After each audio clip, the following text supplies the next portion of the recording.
Channel learn and grow. आज का जो हमारा टॉपिक है वो है केमिकल प्रॉपर्टीज़ ऑफ डाईऑक्सीजन। डाईऑक्सीजन की केमिकल प्रॉपर्टी देखिए, हम इसकी ऑलरेडी प्रिपरेशन और फिजिकल प्रॉपर्टीज़ कर चुके हैं। आज हम केमिकल प्रॉपर्टीज़ करने जा रहे हैं।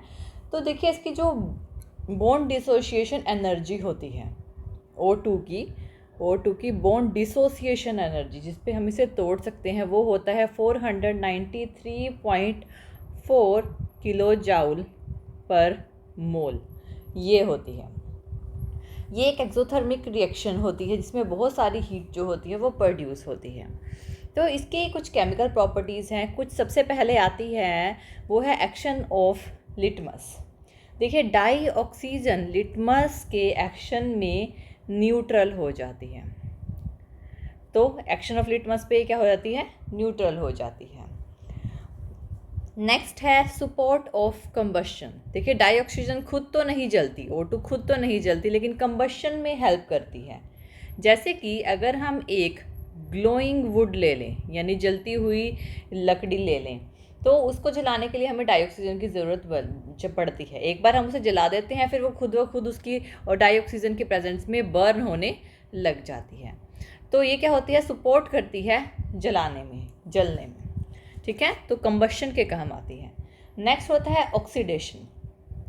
ये पावरफुल थर्ड है ऑक्सीडेशन, जो कि पावरफुल ऑक्सीडाइजिंग एजेंट की तरह काम करती है। ये ऑक्सीडाइज किस पे करती है? मेटल्स के साथ भी करती है, नॉन मेटल्स के साथ भी करती है, नॉन मेटल्स के साथ भी ये रिएक्ट करती है। और दूसरे जो कंपाउंड होते हैं, दूसरे कंपाउंड होते हैं उनके साथ भी करती है। तो सबसे पहले हम रिएक्शन ऑफ मेटल कर लेते हैं।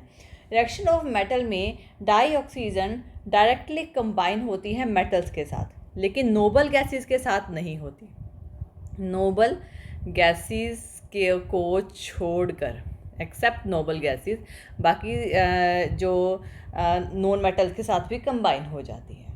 ठीक है, नोबल गैसेस को जोड़कर नॉन मेटल्स के साथ भी कंबाइन हो जाती है। यहाँ पे बात कर रहे हैं मेटल्स की, तो जब वो सोडियम के साथ एक्ट कर रही है, यानी कि 4Na O2 के साथ एक्ट करती है, तो Na2O पर प्रिपेयर करती है।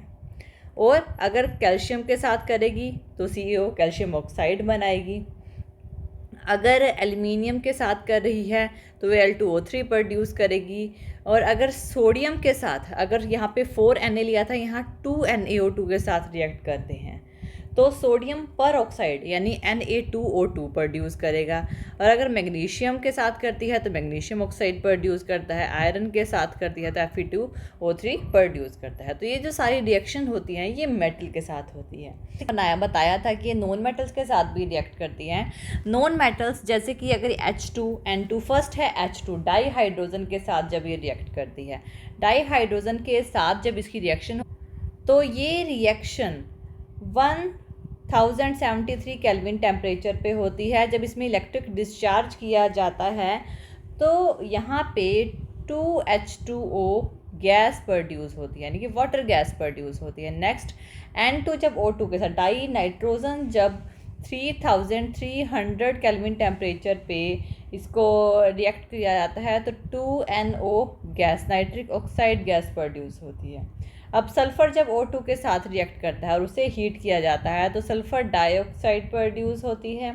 अगर कार्बन O2 के साथ रिएक्ट करता है, अगर O2 जो है वो लिमिटेड सप्लाई है कार्बन के साथ, 2 कार्बन अगर लिमिटेड सप्लाई है और उसे हीट कर दें तो कार्बन मोनोऑक्साइड प्रोड्यूस होता है। और अगर एक्सेस क्वांटिटी में O2 का सप्लाई किया जाए और हीट किया जाए तो कार्बन डाइऑक्साइड प्रोड्यूस होती है। ये जो रिएक्शन होती है ये नॉन मेटल्स के साथ होती है। इसके अलावा ये कंपाउंड के साथ भी रिएक्ट करती है। कंपाउंड में जैसे कि सल्फ़र डाइऑक्साइड जब 2SO2 सल्फ़र डाइऑक्साइड O2 के साथ 720 केल्विन टेम्परेचर पे, 2 एटमॉस्फेयर प्रेशर पे, और प्लेटिनम और वेनाडियम पेंटॉक्साइड यानी V2O5 जो कि एज अ कैटलिस्ट यूज़ होते हैं, इनके प्रेजेंस में रिएक्ट करती है तो 2SO3 गैस यहाँ से प्रोड्यूस होती है। अमोनिया की बात करें, जब 4NH3 5O2 के साथ 1100 केल्विन टेम्परेचर पे और प्लेटिनम एज अ कैटलिस्ट जब इसमें यूज़ करते हैं तो नाइट्रिक ऑक्साइड प्रोड्यूस होता है और प्लस H2O गैस यहाँ से प्रोड्यूस 6H2O यहाँ से प्रोड्यूस होते हैं। नेक्स्ट है हाइड्रोजन क्लोराइड यानी HCl के साथ O2 की रिएक्शन, ये हमारी जो 700 केल्विन टेम्परेचर पे होती है CuCl2 की प्रेजेंस में, तो 2H2O जो कि गैस होती है और Cl2 ये भी गैस होती है जो प्रेजेंट में हमें मिलती है। नेक्स्ट है CS2 यानी कि कार्बन डाइसल्फाइड। CS2 की प्रेजेंस में जब 3O2 को हीट किया जाता है तो कार्बन डाइऑक्साइड और SO2 sulphur dioxide gas produce होती है। अब नेक्स्ट जो हमारा है वो है मेटल सल्फाइड्स के साथ। अब हमारी नेक्स्ट रिएक्शन है मेटल सल्फाइड की, जो कि है जिंक सल्फाइड के साथ। जब जिंक सल्फाइड O2 के साथ इसको हीट करते हैं तो ZnO जिंक ऑक्साइड प्रोड्यूस होते हैं, 2SO2 सल्फर डाइऑक्साइड प्रोड्यूस होती है। अगर मरकरी सल्फाइड के साथ रिएक्ट होते हैं तो 2HgO मरकरी ऑक्साइड और 2SO2 यानी सल्फर डाइऑक्साइड गैस यहाँ से प्रोड्यूस होती है, इसे हीट किया जाता है। नेक्स्ट रिएक्शन है हाइड्रोकार्बन्स के साथ, जैसे कि सबसे पहले है मीथेन। जब O2 मीथेन के साथ रिएक्ट करता है तो कार्बन डाइऑक्साइड गैस जो है यहाँ से प्रोड्यूस होती है और प्लस 2H2O प्रोड्यूस होते हैं। ये जो रिएक्शन होती है ये कंबशन रिएक्शन होती है, तो इसकी जो कंबशन एंथैल्पी होती है वो -890 किलो जाउल पर मोल की होती है। नेक्स्ट है इथाइलिन, सेकेंड इथाइलिन। इसकी रिएक्शन O2 के साथ करेंगे, again carbon dioxide gas produce होगी प्लस 2H2O प्रोड्यूस होगा जो कि गैस की फॉर्म में होगा। इसकी एंथैल्पी भी जो होती है 1411 किलो जाउल पर मोल की होती है। नेक्स्ट है एसिटाइलिन।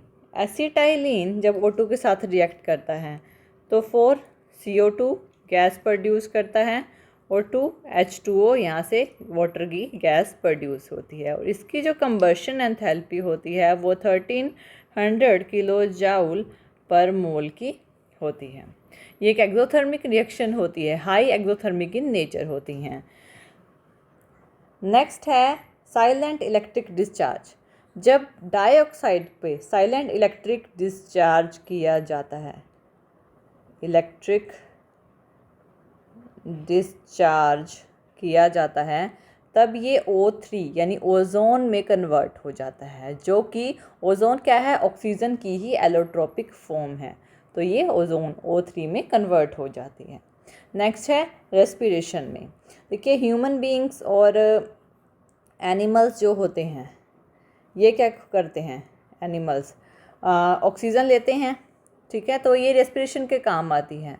हीमोग्लोबिन्स में मिलती, जो ये क्या करते हैं ब्लड की हीमोग्लोबिन्स में मिलती हैं और जो बायोमोलिक्यूलर जैसे कि ग्लूकोज होता है, ग्लूकोज, फैट और जो ऑयल होते हैं इन्हें क्या करती है, स्लोली ऑक्सीडाइज करती है और रेस्पिरेशन के ड्यूरेशन में ये क्या करती है, फिर कार्बन डाइऑक्साइड प्रोड्यूस होती है जो कि हम बाहर निकाल देते हैं और इससे वाटर H2O प्रोड्यूस होता है।